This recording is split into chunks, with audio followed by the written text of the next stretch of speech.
Hello and welcome to the Matt's Movie Reviews Saturday Conversation Show, an interview series where I talk to entertainment personalities, content creators, and filmmakers about their work and love of film.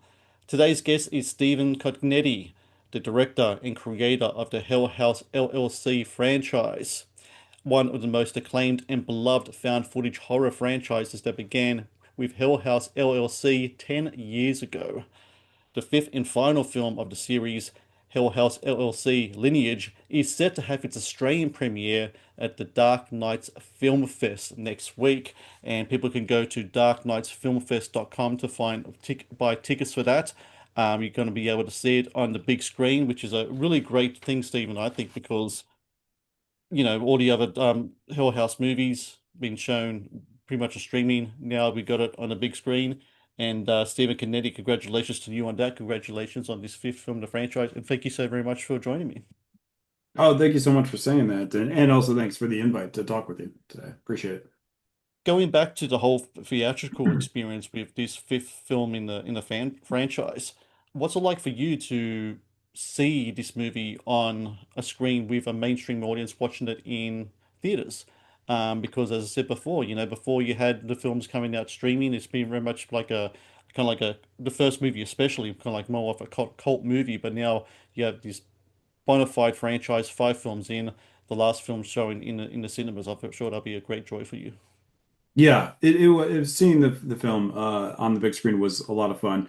It was great for the cast and the crew to see their work as well on the big screen, be able to share with their friends and family, not just in a living room on streaming, but to be able to go to their local AMC or wherever and see it. It's been amazing. It was a great feeling. But the biggest thing when I was going into production on this movie, it was not intended to be a theatrical release movie. So I kind of wrote it and shot it more for streaming though. But when we knew that it was going to be a theatrical release, I really wanted to go big on one of my favorite elements of filmmaking, which is the sound design Mm. and score as well. And so that's what I was really excited to see go into a theater and finally, hear that 5.1 sound and the rich fullness of Lineage, the audio to it, which you can't really experience when you're watching that in streaming because this, most people just have their regular living room, even sometimes computer setups for speakers though, but to really get that full sound was just I loved hearing it. So it's the first time I heard any of my movies in 5.1, so that was great. For some people, maybe Hill House Lineage might have been a first time experience going to the cinemas, going to the theater. For yourself, Stephen, do you remember the first movie you saw in theaters when you were younger? What was the first movie, or at least the first movie in theaters that kind of like had an impact on you? Uh, um, No, I don't remember. Maybe impact on me was probably Jurassic Park. Seeing that originally in the theater, that was probably my first time that I remember just being blown away in a movie theater. I know that probably was not my first movie.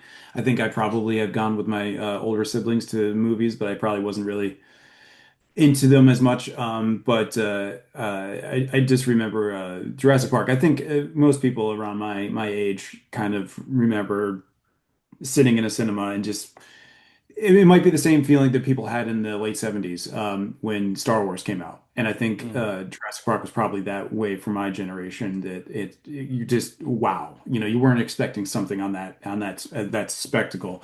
Just to sit in a theater and watch that and really experience it. It's something that you tell your kids is like I hear from my older siblings or the older generation being like, well, when Star Wars came out, that really blew us away. I kind of feel like that was my experience. My Star Wars experience was going to a theater to see Jurassic Park. No, I understand that completely because number one, I remember seeing that in cinemas as well. But I've spoken to a number of different filmmakers over the years, and that film in particular, as a first time watch or an impactful watch, has come up several times. And that has like kind of like unbeknownst to them many years later, but something kind of sparked the fire within them to kind of like want to dive more into it. Because when you watch a movie like that, and especially you know, considering the animatronic work and the visual effects Yeah. work, it's still something that holds up incredibly well after all these years as well, which I think is something that's really important about that movie. I kind of feel like for me personally, it was like I remember I've always wanted to be a filmmaker ever since I was very, very little.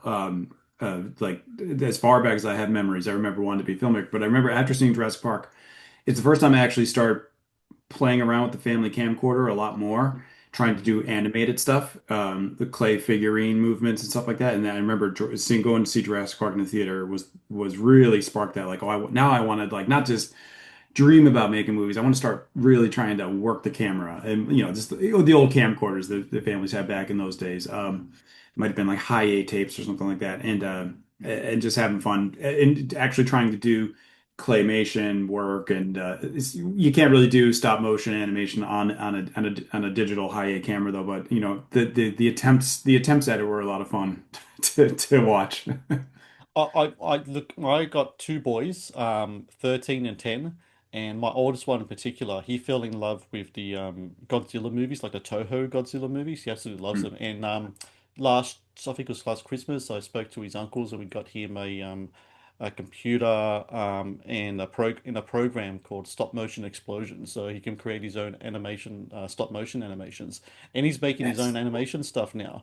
And Yeah. then his younger brother's like, oh, I want that as well. So this past birthday, we got him the program too. So they're both making their own stop motion stuff, and I absolutely love watching their stuff. Especially my older son. He's kind of really surprised me with some of the stuff he's making. Like, Yeah. you could see kind of like the filmmaking kind of the talent at work there, even at a young age, because he loves those old films and he's kind of replicating, putting his own spin, and then you see his own humor and other things kind of shine through it. So I'm living through it right now with my kids, so I think it's really cool thing Yeah. to Oh, see. that sounds like such an awesome thing to have, especially at a young age, just to get you started and to get the creativity working at a young age. I think that's just so beneficial for kids to have that kind of way to just break into making something creative with their own hands at an early age. Yeah, with me, it was just like trying to do things with a camcorder and trying to do like terrible animation with it. But I do remember when we had our first like CD-ROM computer, my father did buy me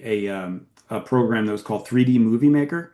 And Mm. I've since remember like recently have like looked it up to see like what like I remember trying to use that. I wasn't really that good with the computer. I was really young and trying to do, but like it's still looking back and I'm like, oh, I wish they had really like kept on going with that technology because it was a cool program at the time, but I don't think it's been updated since like I don't know like 94 when it came out.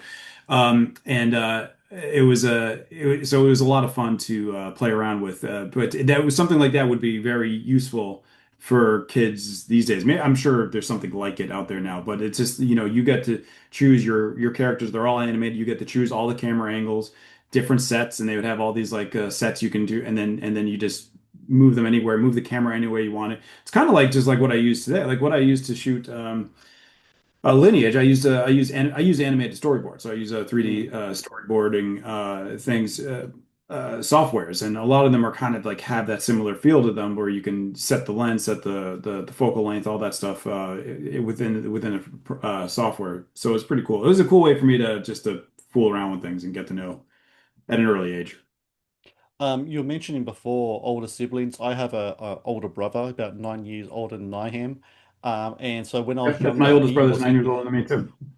so when I was a kid, he was incredibly vital in my young filmmaking, not filmmaking, film watching journey. Because he had the video card. He could go to the video store and grab all this stuff and Nice. bring him home. Especially action stuff, Stallone, Schwarzenegger, all that stuff. Sometimes a horror film would pop in there once in a while. So he'd watch Like what stuff. would that be? Like Predator, kind of like Schwarzenegger? Like what years? Like what Commando, Red Heat, hmm the Terminator films, of course, Predator, of course, in there as well. But I remember Commando especially, which I rewatched again recently because I'm writing a review because it came out. It was 40 years ago this month that it came out. So I'm like watching it again, and just brings back a flood of kind of like pretending to shoot people with a bazooka and stuff like that after watching it Yeah. as a kid because I loved it. So yeah, like a lot of the stuff I could watch, he'll take me to the cinema as well. He can ride at the back of his bicycle. He'll take me to the cinema. We watch films together. So he was very much a part of that. And from what I understand, your older siblings are very much for you, right? So what type of films do they bring in home, or what type of films would they take you to outside of Jurassic Park that really kind of like influenced the young mind of Stephen Cognetti? I was actually just having a conversation with someone recently about what was the first Friday the 13th I've seen. I saw, and it was part seven with Tina, the clairvoyant. Hmm. And that was just because my older brother had brought home the VHS from a rental store. And we went to the basement with him and his friends, and I was able to sneak down there and watch it with them. So it was a lot of like those kind of like Nightmare on Elm Streets um, and Friday the 13th were kind of like the earliest movies that my older brother, would introduce to me. And I shouldn't have been watching them at the age I was watching them at, but they were Oh fun. yeah, I know. And I remember just being really taken by that Friday the 13th, and then going, and then they snuck in more. We got watched five and four and five. But we never like we didn't watch the original. It took us a while to finally get the VHS for the original Friday the 13th. But I liked Jason more when he was actually Jason and not just the creepy stalker who we never really saw in the woods.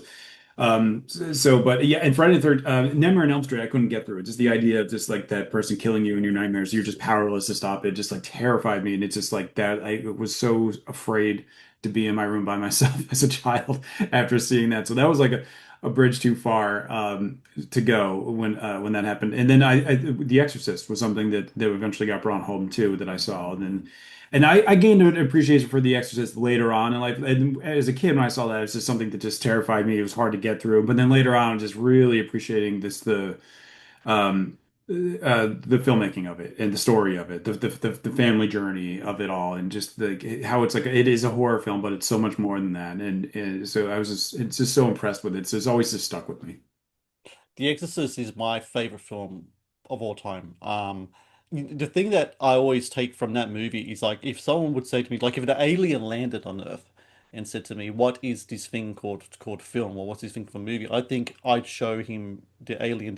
I don't know how it would go, but I showed him The Exorcist because to me, The Exorcist has everything that you need as a masterclass in filmmaking. You got the performances, you got the writing, you got the Yeah. directing, but then Yeah. also the sound effects, the makeup, practical makeup effects, Practical effects makeup, use what of they went through haze, to really find everything. that voice, like, and Yeah. especially like the voice itself was like such a hard fought thing. The score was subtle and Mm. something. And I remember hearing Freakin talk in an interview about how they came up with the score and how he originally had something bigger in mind for the well, not the studio had someone come in and compose something for the opening sequence, and he said this is too big. I want to hear when we're digging for artifacts of where there's Syria or wherever that film opens up. I remember, or was it Iraq maybe? Iraq, I'm pretty sure. Yeah, Yeah, Iraq. yeah, yeah.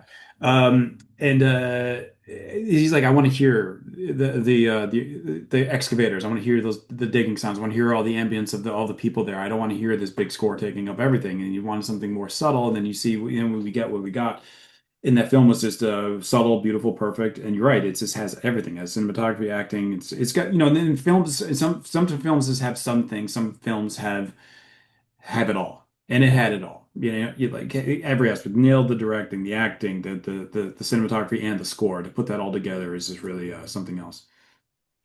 Hi guys, Matt here from Matt's Movie Reviews, letting you know that the Matt's Movie Reviews YouTube channel has launched channel membership. This provides exclusive videos and other cool stuff as well for all channel members. It's under one tier, one price, and with that one price you get exclusive reviews. For example, I'll be going through the American Film Institute's top 100 movies. So every week I'll do a new review based on that movie list. You can get exclusive reviews based on your requests. Request a movie review and I will review it for you. You'll also get exclusive content for behind the scenes stuff as well. You also get exclusive interviews that I haven't posted yet as part of my podcast, like older interviews with Academy Award winners and other great filmmakers and actors as well, and a bunch of other cool stuff as well. I hope you can all join up, be part of this great experience I have an offer for you. Support indie content creators, support a movie critic like myself who is trying to make it through the content creator space. Matt's Movie Reviews YouTube channel memberships. Please join and get some great exclusive content. I like to move on to this game I like to play with my guests. It's called Choose Between Two. And Stephen, essentially, it's like the title says, I'm going to give you a choice between two. You choose, and then you can elaborate further on it. Are you ready to play? Yeah, of course. Okay, so we just talked about The Exorcist, so let's go a little bit of a William Friedkin face-off here. The French Connection or Sorcerer? French Connection. I love that film. I love Sorcerer too. I think Yeah, people no, will no, I slightly love both, appreciate that but movie as well. mhm. Fantastic choices there. Next one, the face-off of the found footage movies, The Blair Witch Project or Lake Mungo. Why would you have to? You can't make me choose between that's the goat versus the one that really inspired me to make Hell House. I'll go with the goat, Blair Witch. Very cool. I mean, I I remember when, love, yeah, don't get me wrong. I mean, everyone knows me, knows that I love Lake Mungo, and Lake Mungo doing the foul documentary style is really what pushed me in the direction to make Hell House that style. But the goat is the goat, and Blair Witch is the goat. I remember when that came out, I was convinced that was real. And I think it had to do with the Yeah, marketing as well, yeah, for that film, yeah. which was fantastic. But that's another reason why I think Lake Mungo is so terrifying because Lake Mungo is one that's like the Blair Witch because both like nothing much happens. There's no like big scares in it, but you're uncomfortable the whole time while watching. But Lake Mungo came out many years obviously past Blair Witch, but it had that feeling of authenticity that in the early 2000s you weren't able to have anymore because of the internet. Now Blair Witch was in the age before social media, internet was still young. So there was that believability that everyone held for a little bit with Blair Witch. It was real, and that what made it put it on another layer of terrifyingness of the whole film. But Lake Mungo did such a great job in making a believable documentary, like a really completed documentary, and a Netflix style documentary that you would see. So that I think that just you were able to suspend disbelief a little bit for that. It made it seem more real because it felt like a real documentary, even though we were in the time where things could easily be Googled and figured out. Lake Mungo still introduced something that just felt so real. I think that's why I appreciate that film so much. Next one, you're watching a movie. What type of effects do you appreciate more, CGI or practical?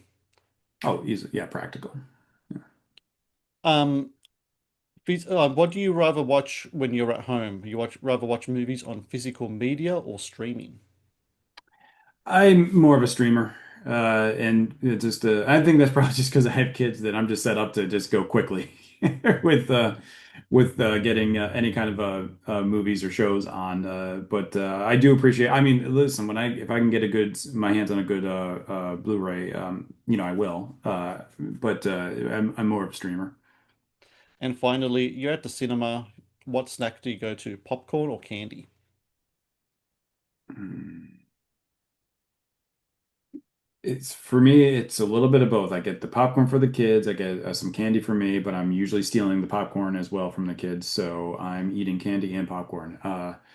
And licorice, Twizzlers is my candy of choice at a theater. Is those like the red ones? Is that right? Yeah, the red Yeah. ones. Um, well, I'm going to talk about your time at Temple University. Were you doing film studies there? Is that pretty much Yeah. what you were doing there? What was it like for Mhm. you, like to go into to film school around that time and dive into stuff? I mean, around like was Blair Witch out around that time? By the time you went to Temple University? It was just out fresh like a year. Blair Witch came out when I was actually at New York Film Academy, which was I did that in high school before I went to college, which was a lot of filmmakers here in the U.S. probably know New York Film Academy really well, but they had a few campuses where you do 6 week film program, and I went to Princeton University. So I like to tell people I went to Princeton, even and hope that they don't ask any further questions. There was only 6 weeks during the summer for a film program while everyone was out, but it was so that was my first intro to film before I went to college, though. But and I remember.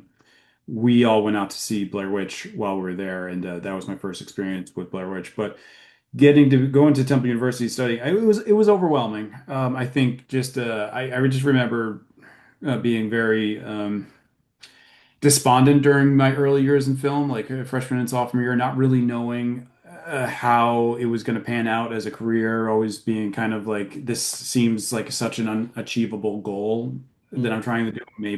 Maybe I should do law as a backup.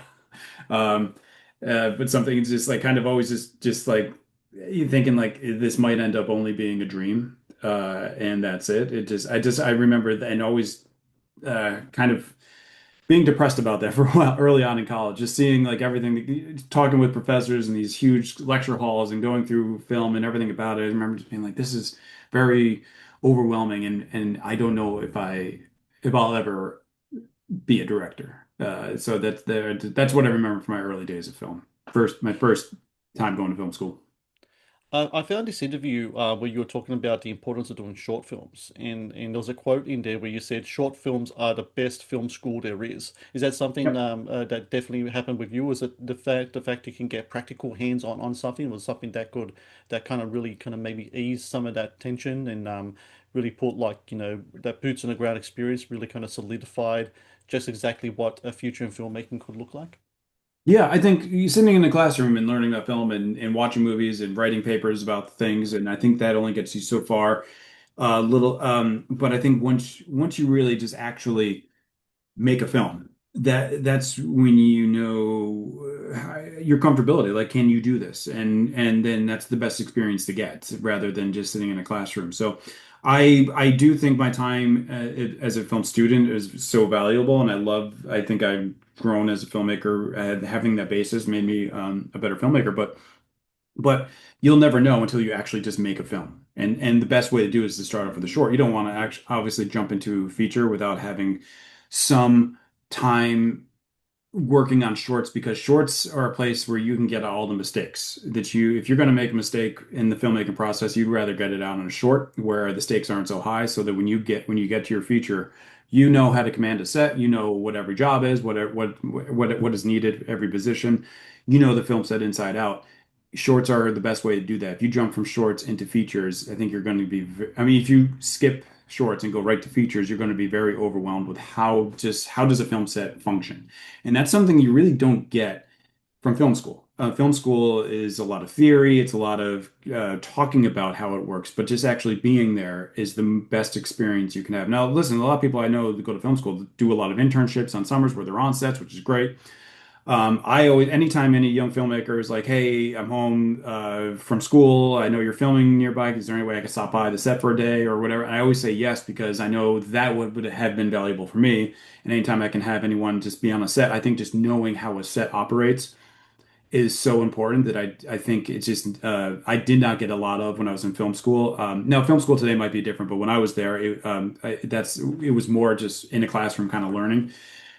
It's invaluable stuff too. We were learning about cameras and lenses and all that stuff in history of film, which I think is all important though. But just getting your hands dirty, directing a short film, it's just nothing beats it in terms of learning how to just make a film. What type of short films were you making at that time? Mostly comedy, actually. Yeah, and I didn't really get into horror until Hell House, though. I never really knew I was go never really thought about getting into horror until Hell House, and to this day, I don't know why I never thought of it earlier, because I love the genre, watch horror movies all the time, but never thought of myself as a horror filmmaker. Always wanted to get into something different. I like action films. I like comedies. I always saw myself like maybe one of those genres. I don't know why horror never jumped in my head, but when someone, one of my early investors in Hell House, is a cousin of mine, and because Hell House was all funded by friends and family, small amounts, and so one of my cousins said to me one time, we were at a family get together over the holidays, said, you should really do a horror film, and if you do that, I'll give you some money. Hmm. So that was really what I was like. You know what? I don't know why I've never thought of doing a horror film. I should do that. And then I'm going to start thinking of what that idea should be, and that's the genesis of Hell House, basically. Is it true that originally Hell House was going to be more like a narrative kind of feature as opposed to like a found footage thing? Yeah, and I wrote the script the original script as a narrative feature, not a found footage feature, and I didn't like it. I thought it was a bad script. The concept's great. The concept's still there. I loved the concept of a Halloween haunted house gone wrong, but it's just like finding that the best hook for that. Like, what's the best way to present that to an audience? Now, obviously, budget plays a role in that, because found footage obviously worked better on me, how little money we had for Hell House. But also, I just thought it was just a better way to present the plot, present the premise, which was this found fake documentary style way of presenting the central mystery of what happened on opening night. I thought it was a fun way to go about, and it was fun to write that way. So once I decided to turn it from the narrative to the found footage found doc, the next draft of the script came so much easier. It flowed out of me so much easier because it was just a better format for the story. Um, can you talk me through your writing process? Because I read that you said that your favorite part of writing is like that first draft. Because from what I read, and you can correct me here, you don't really do like a big outline kind of thing. Your creative juice comes from just put it on paper, writing, and then from that kind of all your ideas kind of flow, and you can look at stuff on paper and such. Is that pretty much how you kind of go Yeah, about it's things? and a lot of writers, I tell that to other writers, they were like, "What are you talking about?" I do outlines all the time, and I think outlines work for some people, but I was never able to just sit down and like outline the story to like and get in depth in just an outline. I would just be stuck on page one of that outline forever. And so whenever I have like an idea, like for instance, Hell House, this comes in like I think of some central characters I want, some scares that I definitely want to include, some plot points, and obviously the premise of it, like what is the central idea of the film, and I write those down. But then in depth, like what happens in Act One, page on that, or a few pages on that, Act Two page, like I don't get into that scene by scene breakdowns or anything. When I know what I want to happen, I like to just dive into the script and just start writing, and where I don't really even know who's going to live or die, and I kind of have fun writing and just letting it all flow out. And I feel like the scares that I would have never thought of, just sitting there trying to outline, they come to me as I just like jump into a scene, start writing the scene, and I'm like, oh, as I'm writing this, this could be going on, like in the background or something like that. It's just, which if I was just sitting there outlining, just would probably never come to me. So I kind of just like to, I like to outline as little as I can to enough that I need to allow me to jump into getting ready on the first page of the script. Just so that's just like knowing the characters, knowing the setting, knowing some of the general scares that I want, and and just kind of jumping in, and that what that makes for is a terrible first draft. Mm. So, and which I know the first draft's going to be terrible. And so I use the first draft of my script as the outline pretty much. So I get through that, 90 pages that need so much work, but at least I have a skeleton there. And then that next draft, the draft process for me is the best part because once you have that first draft and it's got its flaws, it's got contradictory things everywhere. I love going through it again, saying going at a bird's eye view. All right, now I have a story, but generally, let's go in, make it better, add layers. Next draft, more layers. Next draft, just getting better and better every draft of the script. But I don't think I would get there without just writing that first bad draft. And I don't think I would get to that first bad draft if I sat there trying to outline everything for a while. I just feel like outlines are just they take all the fun out of it. It's more like homework and not just like just being creative. I like just getting into writing as soon as I can. Speaking of getting into writing, how do you write your drafts? Do you type? Do you pen on paper? How do you like to do it? No, I do have, I always keep pen and paper with me, especially if I'm traveling anywhere. I have my Hell House notebooks around, none of them are around on me. Oh yeah, I always travel with my Hell House notebooks everywhere I go. Hmm. But and that's just like whenever like any scare ideas come to me or anything for any of the concepts I'm working on now, I need to write it down though. But I usually and then I use Pages in Mac or Word to write outline stuff. And then once I have like characters written out, general plot points that I want to hit, and that what I say is a very brief outline, that's when I just jump into Final Draft and start writing the on my computer on writing the script. Yeah, I know with myself when I write, whether it be a review or notes for this or whatever, it's always pen, paper all the time. My first stuff, every single time. Yeah. I don't know what it is. It's like I've tried to do straight typing from brain to hands to whatever. I can't. It Hmm. just doesn't work for me. I need to have a pen and paper all the time. I got notebooks everywhere as well. I'm drowning in Yeah. notebooks. So I can't help. I love stationery, so I just buy stuff pens and paper all the time. So I can't help it. Well, I have terrible handwriting, so I can't write too much in notebooks. So I probably go through it like a weeks later, be like, wait, what was I trying to spell here? What word was that? But no, that's interesting. That's cool though. I mean, like that's the lost art form is just writing by hand. Yeah. The Matt's Movie Reviews podcast is brought to you by Amazon Prime Video. One of the best on-demand streaming services available, Amazon Prime Video features exclusive Amazon originals as well as popular movies and TV shows. Watch Amazon Prime Video anytime, anywhere. I want to move on to another game I like to play. I call it rapid fire questions. It is what it is. I'm going to throw some questions to you. Try to answer as quick as you can. If you want to elaborate, you go ahead and do so. Are you ready to go? Yeah. So I know that James Cameron was a very vital kind of filmmaker for you growing up. What is Hmm. your favorite James Cameron movie? Titanic. Titanic.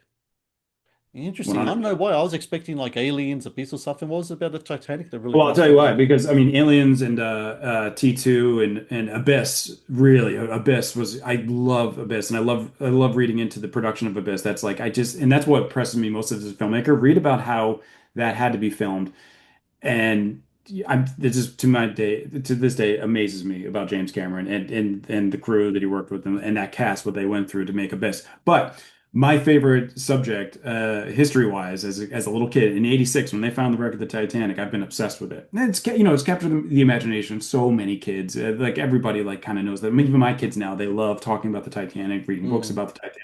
I was one of those kids, and I was obsessed with it. So when Cameron made a film about what is my favorite historical subjects, I that just became so easy to me, and he did it in such a way that was just blew me away by going down to the wreck, actually shooting at the wreck, mixing footage of real wreck footage with created set footage. Like they built the set and then sunk it, and then that they mixed that wreck footage with their own wreck footage that they created, which just like that's kind of filmmaking that I just it's gone today. Like there's no way that actually building underwater wreck stuff to film to mix in with the real wreck.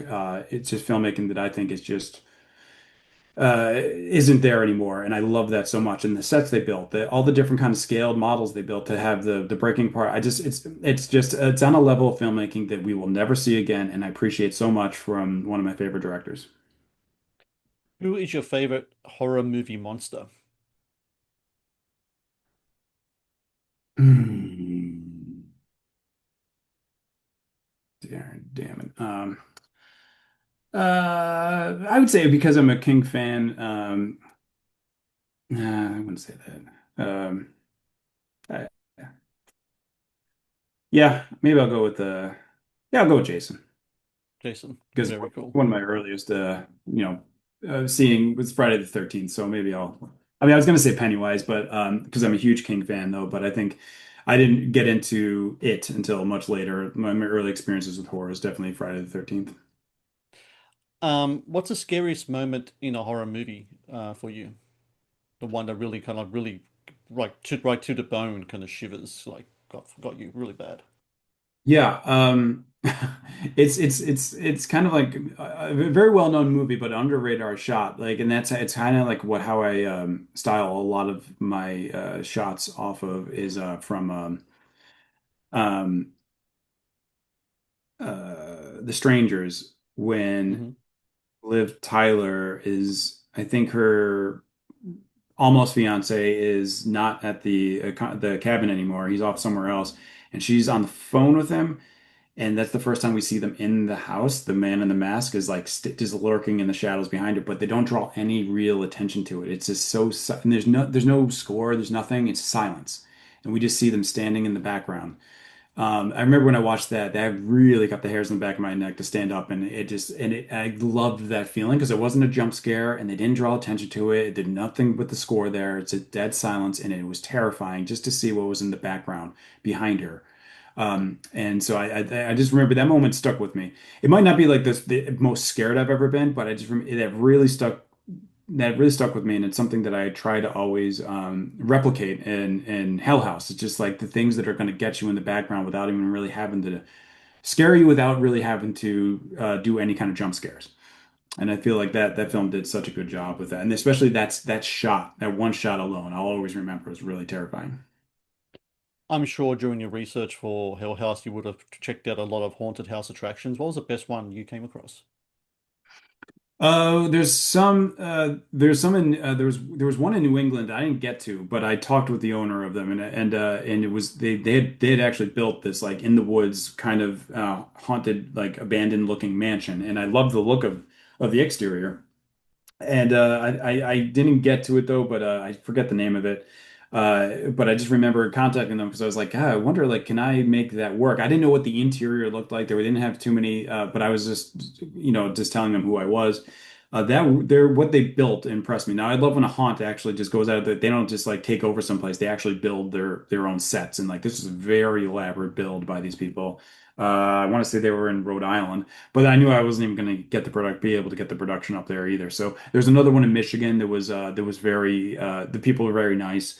But that was a little too modern, had a little too many like lights and neon things going on that I wanted something a little bit more subdued. And there's also there was actually one near Allentown, we're near Lehighton, where the Waldorf Estate of Fear, where we shot Hell House, was that I thought they had a really impressive, also kind of hotel setup going on. It was a really, but the owner didn't really seem interested in working with me, so that Hmm. didn't work out. So when I reached out to Angie, who owns the Waldorf, I'm just happy that I think a lot of things happen for a reason, and I think I was led to Angie, and that ended up being a perfect match for us. And the final one in this rapid fire, and this is incredibly important, Stephen, just to let you know, pineapple on pizza, yes or no? No, no, God, no, no, no, no, That, no. that makes me happy because a man with the last name Cognetti should say no. And I'm just want to, yes. Yeah, no, no. And every person I've spoken to who does have an Italian background, any said any sort has said no as well. So that's you're Yeah. representing. That's good. Awesome. So we have Hell House Lineage out in Australia very soon. The Dark Knights Film Fest. It's been out in the States. It's Shudder release coming up very soon. You have Mhm. this 10 years of this Hill House kind of universe now that you built with the first movie coming out in 2015.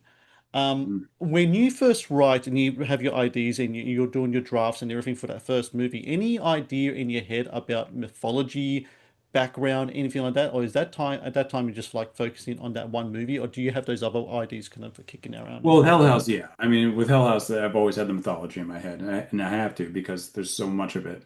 Now, it might be a little too much of it by now, but and I remember writing that first narrative draft, non-found footage draft of Hell House.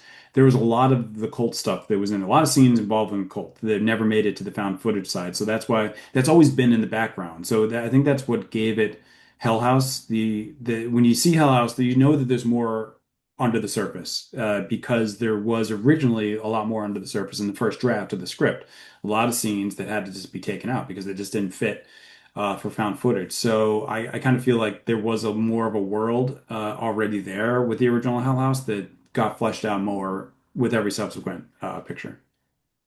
With this film Lineage, how do you know the end is the end? When does that kind of happen to you? When do you kind of feel it in your bones that you're ready to kind of put a cap on this Well, series?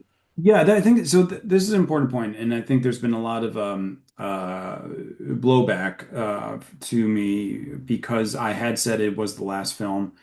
And when you see Lineage, you're going to say, well, doesn't make any sense. That's not an ending to the Hell House series of films. It's not, it was, and I guess, and that's true. And it was never meant to be or like a wrapped up ending. And I didn't want to do that. I didn't want to do that. I didn't think I could do that. The way Hell House has to end, it has to be something. I mean, I have the ending in my head. I know how it ends, but I just knew that's a film I can't make. And I Hmm. knew anything else going after Lineage or even before Lineage, anything, I just can't make these films. I don't think people understand how small our budgets are and how much of a strain it is on me and my tiny company to try to make these films. So I said, this is the last film I'm making. So this is the last Hell House. This is the last of my Hell Houses. But I should have explained further that doesn't mean the story ends. Right. There is more story. I've written story previous. I've written stuff that goes on past, and a lot of things in between. I just can't tell any more of these stories on with the resources that I have. So I think when people saw the end of Lineage, they were like, "What? That can't. That's not the end." So it was very. I hear you. I heard the people very loud and clear that ending was not suitable for them, and I get it. With that in mind, does that mean that feature film or film in just in general is the way to end a story? Can you foresee like other mediums being a way to kind of to Yeah. do that? And I've spoken to that before. I was addressing the live audience right before Lineage came out, and everyone was asking me the biggest question I was getting from the audience is like, like what is like you said you're not making another film, can you do something else? That same question you just asked me, and I always said that like I've always dreamed of doing kind of novel slash graphic novel of the story that I could not tell through low budget film or found footage film, and that would be what happens after Lineage and what happened before the original Hell House, the Abaddon Hotel, the cult stuff, and everything. Trying to tell those stories and everything in between through more of a graphic novel kind of medium. And because I do work with a really good graphic artist who did a lot of my concept art, so that's something that I've always explored. And I wouldn't rule that out. And I do know that there's a lot of fans that would like to know the whole story. And so um, it's just the way we've been making these films is just it's very tough. So I just knew like making another film in the Hell House world was going to be nearly impossible after Lineage. So I said Lineage, unfortunately, is going to be the last.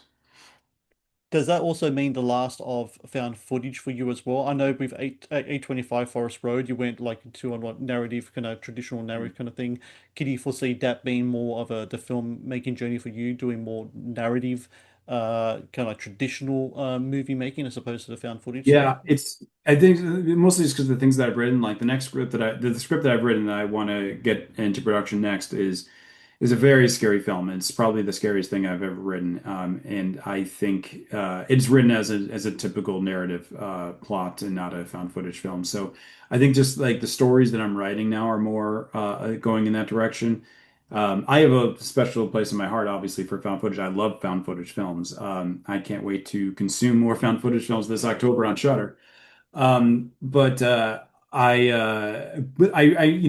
House was found footage because that's what fit for Hell House. It was, I think that was the best way to tell the story, and I'm very happy that I chose that way to go and not try to force a narrative style.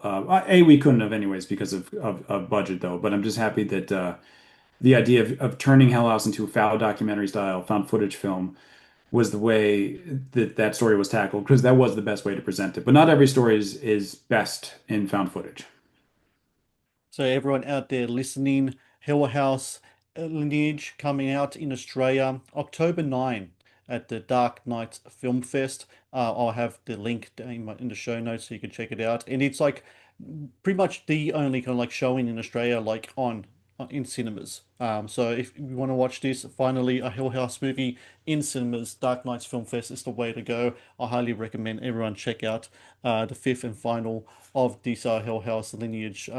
And I just want to say, Stephen, thank you so very much for your time today, and also thank you for the last 10 years of giving us like this great horror franchise as well. I don't know if people say it enough, but this movie kind of the first one came out of nowhere and it became this cult favorite, and you made a franchise out of it. And it's really cool to think about that kid who was watching his brother's films in his basements all those years ago to watching Jurassic Park in the cinemas. Now he's got his own films out there that people are watching and really digging in to the point where you got 6 feature films and 5 of them dedicated to one franchise. It's a really cool thing. So thank you very much for the movies and for your time today. Oh, thank you so much. And thank you for the compliment. That's very nice of you to say. I appreciate it. I'm just going to press stop here, Stephen. Thank you for watching the Matt's Movie Reviews channel. Please subscribe for more reviews, podcast interviews, and exclusive content.